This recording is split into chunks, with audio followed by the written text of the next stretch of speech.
नमस्कार, India news के खास कार्यक्रम किस्सा कुर्सी में आपका स्वागत है। हमारे साथ बिलासपुर न्यायधानी से ऐसी शख्सियत है जो लंबे समय तक मंत्री रहे और जिस परिवार से आते हैं भारतीय जनता पार्टी का जनक उनको कहा जाता है।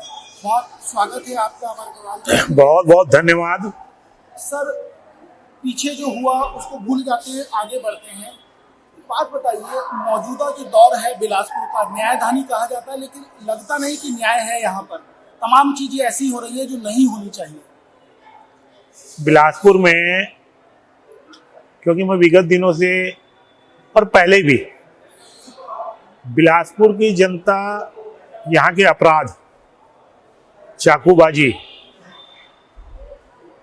नशाखोरी, सट्टेबाजी, हत्याएं, डकैती, लोगों की जमीन लूटमारी करना है कि बिलासपुर का अमन चैन, जो बिलासपुर को संस्कार धानी कहा जाता है, न्याय धानी कहा जाता है, वो पुनर्स्थापित हो, उसका वैभव पूरे लौटे। और मैंने जनता से वादा किया है 3 दिसंबर को नतीजे आएंगे, 15 दिसंबर तक बिलासपुर अपराध मुक्त शहर होगा। आपने 12 दिन का समय ले लिया, 3 के बाद 15 आपने बोल दिया, तो ये माना जाए कि कोई रोड मैप लेके चल रहे हैं? क्योंकि जो मौजूदा विधायक हैं, और आप जिस तरीके से बता रहे हैं, मौजूदा विधायक तो अपने आप को ऐसा बता देते कि पार्षद से भी नीचे हैं, ना उनकी कोई सुन रहा है, ना उनकी कोई बात। चर्चाएं ये भी हैं, अभी हम बिलासपुर की जनता से बात कर रहे थे तो बताते हैं कि झंडा तक नहीं फहरा पाए 5 साल हो गए। ये हुआ क्या है, इसीलिए सब बढ़ रहे थे? नहीं, देखिए, बिलासपुर की जनता ये महसूस करती है कि बिलासपुर नेतृत्व विहीन हो गया है और अपराध बिना राजनीतिक संरक्षण के हो नहीं सकते। और मेरे 15 साल के कार्यकाल को जनता ने देखा है और ये बात कहते हैं कि उनके कार्यकाल में ये सब नहीं था और वो अपराधियों को पसंद नहीं करते। जहां तक मौजूदा विधायक का सवाल है, आम जनता जब उनके पास अपना दुखड़ा रोने, अपनी समस्या लेके जाती है या अपनी परेशानी लेके जाती है, तो वो खुद ही रोते हुए मिलते हैं, मैं क्या करूं, मेरी नहीं चलती। तो जनता इससे भी निराश है कि बिलासपुर नेतृत्व विहीन हो गया, हम कहां जाएं। तो इसलिए बिलासपुर की जनता चाहती है कि बिलासपुर का जो नेतृत्व है वो सशक्त हो, सही हाथों में हो और बिलासपुर न केवल अपराध मुक्त हो, बिलासपुर जो एक बहुत तीव्र गति के साथ बढ़ता हुआ शहर था, वो विकास की जो प्रक्रिया रुक गई है, वो फिर से आगे बढ़े। आपने एक चीज का जिक्र किया कि जब जनता जाती है तो रोते हुए मिलते हैं कि साहब मेरी नहीं सुनते। ऐसे एक व्यक्ति तो नहीं है इस कांग्रेस में, तमाम लोग हैं। ऐसी लंबी फहरिस्त है, कुछ और लोगों को भी बता दीजिए। नहीं, देखिए, जहां तक सवाल है, एक तो इनकी आपस में गुटबाजी है और आपस में जो कांग्रेस के और भी जो नेता हैं वो राजनीति कम कर रहे हैं, वो राजनीति कम है, अन्य विषय में उनको महारत ज्यादा हासिल है। तो वास्तव में बिलासपुर को लेके जो एक सोच होनी चाहिए, हमारा शहर कैसा हो, हमारे शहर का स्वरूप कैसा हो, यहाँ की अमन चैन कैसी रहे, इसको आगे कैसे बढ़ाएं, ये मैं ऐसा मानता हूं कि कोई भी कांग्रेस के जनप्रतिनिधि भी और जो पद में है वो भी, उनकी कोई कल्पना नहीं है। उसी का परिणाम है कि आज बिलासपुर की ये स्थिति हो गई। बिलासपुर की स्थिति बहुत खराब है, क्योंकि लॉ एंड ऑर्डर की जब बात आती है, आपने उसका जिक्र भी किया। क्या कोई रोड मैप है? क्योंकि 15 साल जब आपने शासन किया, आपने कहा ऐसा नहीं था जैसा अब है, तो क्या माना जाए कोई रोड मैप है? क्योंकि मौजूदा दौर में जिन तमाम चीजों का आपने जिक्र किया वो देखने को भी मिली है, केक काटने से लेकर तलवार से, और तमाम चीजें हैं। तो ये चीजें संरक्षण किसका था? क्योंकि ये तो राजनीतिक संरक्षण था। बोल रहे थे चली नहीं है। नहीं, मैं वही तो मैं कह रहा हूँ। देखिए, 1998 में मैं विधायक चुना गया, मैं भी विरोधी दल में था। ये तो सत्तारूढ़ पार्टी का एमएलए है। उस समय भी अगर किसी ने कोशिश की, मैं धरने में बैठा, मैंने लड़ाइयाँ लड़ी। तो ये तो कोई कहना चाहिए कि एक्सक्यूज नहीं है कि मेरी चलती नहीं, मैं कुछ कर नहीं सकता। वास्तव में करने की इच्छा शक्ति नहीं हो। जहां तक मेरा रोड मैप का सवाल है, देखिए, मेरा बहुत स्पष्ट मानना है, बिना राजनीतिक संरक्षण के अपराध बढ़ नहीं सकता और राजनीतिक संरक्षण मिलना बंद हो जाएगा, अपने आप ये सुधर जाएंगे। नहीं सुधरेंगे तो सुधारना आता है।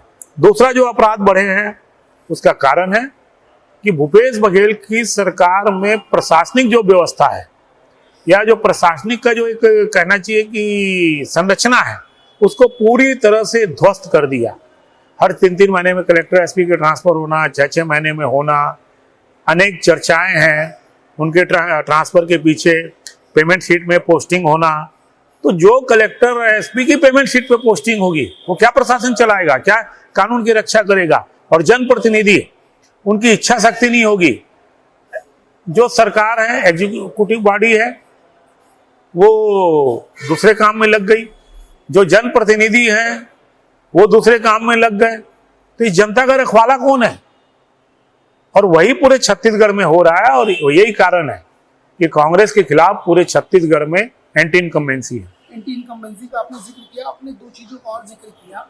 इसी जिले के कलेक्टर निर्वाचन आयोग द्वारा हटा दिए गए और कहा यह जाता है कि जब इस तरह की कार्रवाई निर्वाचन करता है तो कहीं ना कहीं उनका सीआर खराब होता है। ऐसा हुआ क्यों? कोरबा से उनको यहाँ लाए, यहाँ से निर्वाचन ने वापस भेज दिया। नहीं, देखिए, मैंने पहले ही कहा कि प्रशासनिक संरचना को कोलैप्स कर दिया इस सरकार ने।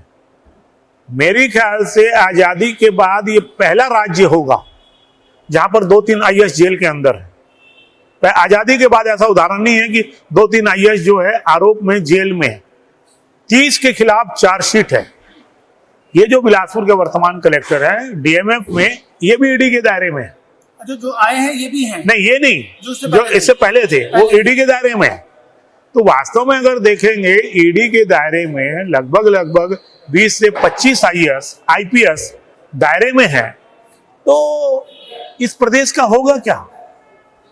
ये एक नई व्यवस्था, मैं तो समझता हूं कि पूरे देश में भ्रष्टाचार का, प्रशासन तंत्र का दुरुपयोग का इतना अच्छा रोल मॉडल भूपेश बघेल ने बनाया है, इसकी सर्वत्र प्रशंसा होनी चाहिए। और जो आप कर रहे हैं जी। ठीक है, ये हो गई एक बात। आपने एक और चीज का जिक्र किया कि तमाम कलेक्टर्स के ऊपर, अधिकारियों के ऊपर मामले दर्ज है। एक और चर्चा है विगत रात से एक और चर्चा है कि मुख्यमंत्री भूपेश बघेल का नाम एक विज्ञप्ति में आ गया, उसके बाद बयानबाजी। आप ही की केंद्रीय मंत्री दिल्ली में प्रेस कॉन्फ्रेंस कर रही है, मल्लिकार्जुन खड़गे ने कह दिया ऐसा नहीं हो सकता। उसके बाद घूम फिर के तमाम आरोप उन एजेंसियों के ऊपर जो कार्रवाई कर रही है और आप लोगों के ऊपर। नहीं, क्या वाकई आप लोग करवा रहे हैं? नहीं, देखिए, ये सारी स्वतंत्र एजेंसियां हैं। अगर उनके आरोप में सच्चाई है तो कोई भी संस्था चालान पुटअप कर देती है, डायरी पेश कर देती है। हमारे छत्तीसगढ़ में भी जितनी कार्रवाइयां हुई सबके चालान पुटअप हो चुके हैं, सबकी डायरी प्रस्तुत हो चुकी है। कोर्ट से जमानत क्यों नहीं हो रही है? पूरे देश में ये हल्ला बचा रहे हैं सारे भ्रष्टाचारी मिलके कि दुरुपयोग कर रहे हैं। दूसरा प्रश्न जनता ही बोलती है, ठीक है, चलिए मान लिया जाए कि राजनीतिक कारणों से इनके ऊपर कार्रवाई हो रही है, न्यायालय तो सरकारों के अधीन नहीं है, तो इनकी जमानत क्यों नहीं हो रही है? ये बड़ा एक विचारणीय प्रश्न है। अगर इनकी जमानत नहीं हो रही है, इनके खिलाफ चार्जशीट पेश हो रही है, तो कहीं ना कहीं इसमें सच्चाई है। और जो आदमी गलत करेगा, भ्रष्टाचार करेगा, उसके घर में एजेंसियां नहीं जाएंगी तो किसके घर में जाएगी? किसके घर में जाएगी? तो ये मतलब बचने की कोशिश करना।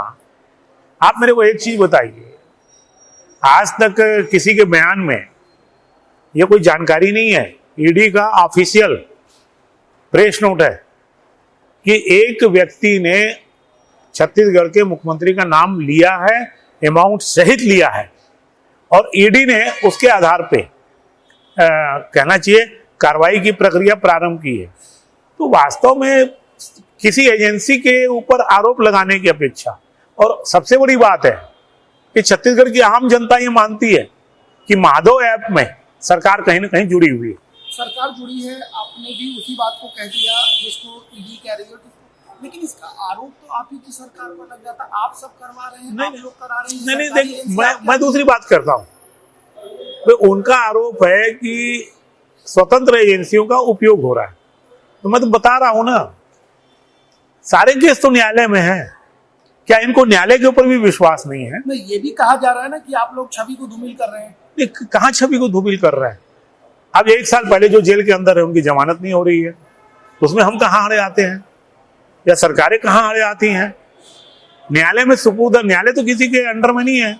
इनकी जमानत का नहीं होना ये बताता है कि न्यायालय भी मानती है कि गंभीर इशू है। कल देश के केंद्रीय गृह मंत्री ने एक बड़ा निर्णय, कह लीजिए संकल्प पत्र जिसको कहा आप लोगों ने, बड़ा निर्णय लिया गया, और वो निर्णय लेने की कुछ देर बाद कांग्रेस ने कह दिया हमारी नकल की है साहब इन्होंने। तो इसमें कितनी सच्चाई है और उसका कितना लाभ मिलेगा आपको? देखिए, कांग्रेस मुझे ऐसा लगता है विचलित हो गई है। कल जो हमारा मोदी की गारंटी 2023 आया है, मैं 7-8 बिंदु बताता हूं। देखिए, जैसे युवकों को सब्सिडी देंगे, ऋण मुक्त ब्याज देंगे। हमारे यहाँ SC ST के लिए छात्रावास की व्यवस्था है, लेकिन OBC के लिए नहीं है। अगर आप उस घोषणा पत्र में देखेंगे, क्योंकि जन भावना है, क्योंकि मैं उसका सदस्य था, मैं हजारों लोगों से मिला हूं, हमने उसका जिक्र किया कि हर ब्लॉक मुख्यालय में हम अन्य पिछड़ा वर्ग के छात्रावास बनाएंगे। इसी प्रकार से अगर आप देखेंगे, स्व सहायता समूह 80,000 महिलाओं का अन्य रोजगार छीना, हम उसको वापस भी लौटाएंगे और इससे आगे गए हम कि उनकी ट्रेनिंग कराएंगे, 5 से 10 लाख का लोन दिलाएंगे और शासन की जितनी भी खरीदी है सब पे प्रतिबंध लगाते हुए बिना टेंडर किए स्व सहायता समूह को देंगे। लगभग हमारा टारगेट है कि 2.5 लाख महिलाओं को रोजगार से जोड़ना, 2.5 लाख युवकों को शासकीय नौकरी, और या इसका मतलब 5 लाख लोगों का रोजगार का वादा एक विजन के साथ, सेल्फ सस्टेन के साथ। कहाँ नकल हो गई? वो तो सोच भी नहीं सकते, वो तो कल्पना भी नहीं कर सकते। ठीक है, लेकिन एक चीज, जब ये सब चीजों की चर्चा हो रही तो एक चीज आती है धान में मैं कुछ बता देता हूँ। धान में आपने, उन्होंने कहा 2800 और फिर चर्चा हो गई 3000, आपने कह दिया साहब 3100। आप ही ने कहा, उन्होंने कहा 20 क्विंटल, आपने कह दिया 21। एक और चीज, उन्होंने कहा 4 किस्तें, आपने कहा 1 मुश्त दे देंगे। इस चीज को बता रहे हैं कि धान पे पूर्ण नहीं पा रहे थे। देखिए, कांग्रेस को गलत फहमी है। हमारे पिछले कार्यकाल में हम 2 साल का जो बोनस नहीं दे पाए, उसका भी हमने इसमें प्रावधान किया है। कांग्रेस ने वादा किया था पिछले बार कि 2 साल का जो भाजपा ने नहीं दिया वो हम देंगे, इन्हें वादा खिलाफी की।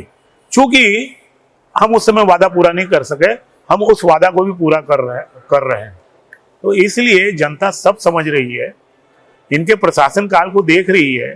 केवल धान में ये चाहते हैं कि किसी को पैसा देके उसके बाद ये चाहे सट्टाबाजी करवाएं, चाहे कानून व्यवस्था फैल करें, चाहे भ्रष्टाचार करें, चाहे विकास के काम ठप करें। छत्तीसगढ़ की जनता को ये मॉडल स्वीकार नहीं है। मॉडल स्वीकार नहीं है। एक लाइन में बताइए, तो बहुत इम्पोर्टेंट है। ये जो संकल्प पत्र है, इसका पूरा रूप आई थिंक 14 बिंदु के आसपास है। इसका कितना लाभ आपको मिलेगा? नहीं, देखिए, संकल्प पत्र में अगर आप देखेंगे तो भावी छत्तीसगढ़ की कल्पना, क्योंकि हमारा आप देखेंगे नारा ही है, अटल जी भाजपा ने बनाया और भाजपा ही संवारेगी। अगर आप उसको बहुत ध्यान से एक बिंदु को देखेंगे तो वो तो एक विजन डॉक्यूमेंट है कि छत्तीसगढ़ को किस दिशा में ले जाना है, छत्तीसगढ़ में क्या होगा। जैसे PSC है, एक भ्रष्टाचार का अड्डा बना दिया, युवकों के भविष्य के साथ खिलवाड़ कर दिया। हमने तय कर दिया UPSC की तर्ज पे लेंगे, जिससे लोगों को अवसर मिले। भ्रष्टाचार का सेल बनाएंगे। भ्रष्टाचार के कारण हमारे छत्तीसगढ़ पिछड़ते जा रहा है। इन्वेस्टमेंट की कल्पना की है हमने अलग मेडिकल कॉलेज में जैसे एम्स है, वैसे सिम्स की हमने कल्पना की है। इसी प्रकार से जैसे दिल्ली में NCR है, उसी प्रकार से भिलाई दुर्ग को जो कि हमने नए मॉडल की कल्पना की है। अगर आप देखोगे, ये जो हमारा घोषणा पत्र है, एक तरफ जो है वर्तमान जन भावनाएं थी, उसका ख्याल रखा है। दूसरा जो जन भावनाएं नहीं थी, लेकिन हम जो समझते हैं कि आगे छत्तीसगढ़ के लिए जरूरी है, हमने उन बातों का भी समावेश किया है। उन बातों का समावेश किया है। आखिरी सवाल है, यदि कोई दोबारा आपको चुने, क्या, क्यों चुने और क्या चुने? ऐसा क्या है आपके पास, ऐसा क्या बता रहे हैं आप जनता को? नहीं, देखिए, जहां तक सवाल है मुझे क्यों चुने, हो तो जनता खुद ही इसका जवाब दे रही है। क्योंकि मैं 20 साल रहा, स्वाभाविक रूप से 20 साल की एंटी इनकम्बेंसी हुई। एंटी इनकम्बेंसी के बाद 5 साल जो दौर चला बिलासपुर का, अपराध से लेके विकास काम के ठप होना, गुंडागर्दी होना, लोगों की लूटमारी होना, लोगों को खुद जबान पे आ गया, क्योंकि अब तुलनात्मक अध्ययन हुआ है। 20 साल तक तो कोई तुलनात्मक अध्ययन था नहीं, अब तुलनात्मक अध्ययन हुआ। तो आम जनता बोलती है कि जब अमर अग्रवाल के हाथ में शहर था तब ऐसा नहीं होता था। तो आज तो बिलासपुर का मुख्य विद्या अपराध मुक्त बिलासपुर है, और बिलासपुर की जनता ये जानती है कि मैं विकास के लिए आगे की सोचता हूं, 20 साल 30 साल की। तो इसलिए वो उनको मालूम है कि विकास की तो हमको मांग करने की जरूरत ही नहीं है, वो मेरी कार्यशैली में है। वो आपकी कार्यशैली में है। बिलासपुर जिले में कितनी सीटें, क्योंकि आप मुख्यालय में बिलासपुर जिले में 6 विधानसभा आ रही हैं, बहुमत भारतीय जनता पार्टी का होगा। सीटें नहीं बताएंगे? नहीं, बहुमत भारतीय जनता पार्टी का होगा। देखिए, आपको भविष्य की ढेर सारी शुभकामनाएं। चलिए, बहुत बहुत धन्यवाद है। भविष्य में हम रोड मैप लेके चलें और उस भविष्य के रोड मैप को लेकर आगे बढ़ाएंगे। और सबसे महत्वपूर्ण बात यह है कि जो संकल्प पत्र लाया गया है वो हमारे भविष्य का रोड मैप है, जिसको हम छत्तीसगढ़ को संवारेंगे। हमने ही बनाया था, हम ही संवारेंगे, इसी नारे के साथ भारतीय जनता पार्टी इस चुनाव में। फिलहाल के लिए इतना ही, फिर किसी और शख्स से मुलाकात, तब तक के लिए नमस्कार।